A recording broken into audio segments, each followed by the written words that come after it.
Bismillah, alhamdulillah, wassalatu wassalamu ala rasulillah, wa ala alihi wa sahbihi wa mawalah.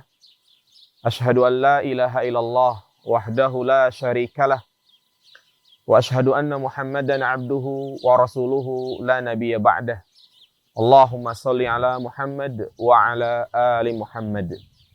Amma ba'du, ayyuhal ikhwah rahimani wa rahimakumullah.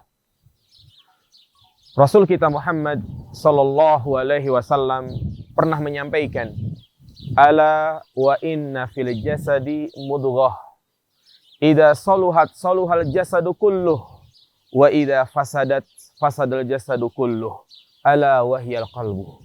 Ketahuilah, dalam tubuh seseorang terdapat segumpal daging yang apabila baik maka akan baik seluruh anggota tubuh yang lain. Tapi apabila segumpal daging tersebut jelek, maka akan jelek yang lainnya. Apa segumpal daging tersebut? Yaitu hati. Ketahuilah, sesungguhnya Islam adalah agama yang memiliki perhatian besar terhadap hati. Allah Subhanahu wa ta'ala menurunkan kitab-kitabnya dari langit. Allah mengutus para nabi dan rasul dan mensyariatkan berbagai macam ibadah. Di antara tujuannya adalah untuk memperbaiki hati manusia. Oleh karena itu, Allah Subhanahu wa ta'ala menyandingkan keselamatan seorang hamba dengan keselamatan hatinya. Yauma la yanfa'u malun wala banun illa man atallaha biqalbin salim. Pada hari itu tidak bermanfaat lagi harta, anak, kecuali mereka yang bertemu dengan Allah dalam keadaan memiliki hati yang selamat. Maka seorang yang beriman hendaklah harus memiliki perhatian besar terhadap hatinya. Bukan hanya dia memperhatikan tubuhnya saja, tidak hanya dia memperhatikan kesehatan badannya saja, tetapi dia juga harus memperhatikan kondisi hatinya. Orang yang hanya memperhatikan badannya saja tanpa memperhatikan hatinya, maka dia termasuk orang munafik. Sebagaimana Allah menyebutkan tentang mereka, wa idza ra'aitahum tu'jibuka ajsamuhum. Apabila engkau melihat orang-orang munafik, maka engkau terkagum-kagum dengan badannya, karena mereka memang fokus untuk mengurusi badannya saja. Di antara hati yang selamat adalah hati yang terbebas dari berbagai noda-noda dan penyakit-penyakit hati. Dan di antara penyakit hati yang sangat berbahaya, yang mana penyakit ini dapat kita dapati di tengah-tengah masyarakat, ini merupakan penyakit sosial, apa yang disebut dengan hasad, dengki, iri. Ini penyakit yang sangat berbahaya. Penyakit yang bisa menggerogoti amal ibadah yang telah kita kerjakan. Sebagaimana disebutkan dalam sebuah asar, iyyakum wal hasada, iyyakum wal hasada, fa innahu ya'kulul hasanat kama ta'kulun naru al-hatabah. Waspadalah kalian dari hasad, waspadalah kalian dari hasad. Karena sesungguhnya hasad itu akan memakan kebaikan sebagaimana api yang membakar kayu. Dan hasad ini merupakan dosa yang sangat besar.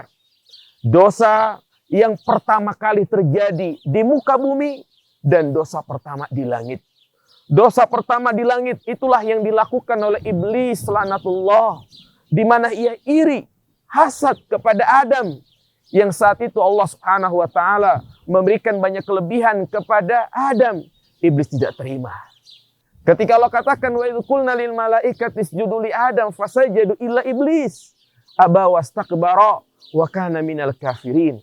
Ketika kami katakan kepada para malaikat, sujudlah kalian kepada Adam, maka semuanya sujud kecuali iblis. Dia enggan, dia sombong, dan juga karena terdapat hasad di dalam jiwanya. Dan dosa pertama di muka bumi, yaitu dosa yang dilakukan oleh anaknya Adam antara Habil dan Qabil. Dan ketahuilah jamaah sekalian, hasad merupakan usulul dzunub, yaitu pokok-pokok induk terjadinya kemaksiatan-kemaksiatan yang lain. Artinya karena sebab hasad akan muncul dosa-dosa besar yang lainnya. akan muncul maksiat-maksiat yang lainnya. Karena sebab hasad. Lihatlah iblis laknatullah, bukannya dia bertaubat kepada Allah Subhanahu wa taala, tetapi makin menjadi-jadi. Bukan menyesali kesalahannya, tapi dia makin berjanji untuk menyesatkan anak Adam. Bahkan dia berani menentang Allah dengan ro'yunya yang rusak, dengan akalnya yang rusak. Ketika Allah bertanya, "Ma mana'aka an tasjuda lima khalaqtu biyadayya?" Apa yang menghalangimu untuk sujud terhadap apa yang telah kuciptakan? Iblis membantah Allah. Iblis membantah Allah dengan ro'yunya yang rusak. Seraya mengatakan, "Ana khairun minhu, khalaqtani min nar, wa khalaqtahu min tin." Aku itu lebih baik dari Adam. Aku diciptakan dari api, sedangkan engkau ciptakan Adam dari tanah. Karena sebab hasad, orang-orang Yahudi, mereka enggan mengikuti risalahnya Muhammad SAW. Mereka berharap Nabi terakhir dari Bani Israel. Ternyata Allah jadikan Nabi terakhir dari Bani Ismail. Dan hasad ini bertingkat-tingkat. Di antara tingkatan yang pertama, di mana seseorang tidak senang dengan kenikmatan yang didapat oleh saudaranya. Dan ini bertentangan dengan prinsip-prinsip iman. Yang mana kita sebagai seorang muslim justru bahagia ketika saudara kita mendapatkan nikmat. Rasulullah mengatakan, "La yu'minu ahadukum hatta yuhibba li akhihi ma yuhibbu li nafsihi." Tidaklah beriman salah seorang di antara kalian sampai dia mencintai apa yang ada pada saudaranya sebagaimana dia mencintai apa yang ada pada dirinya sendiri.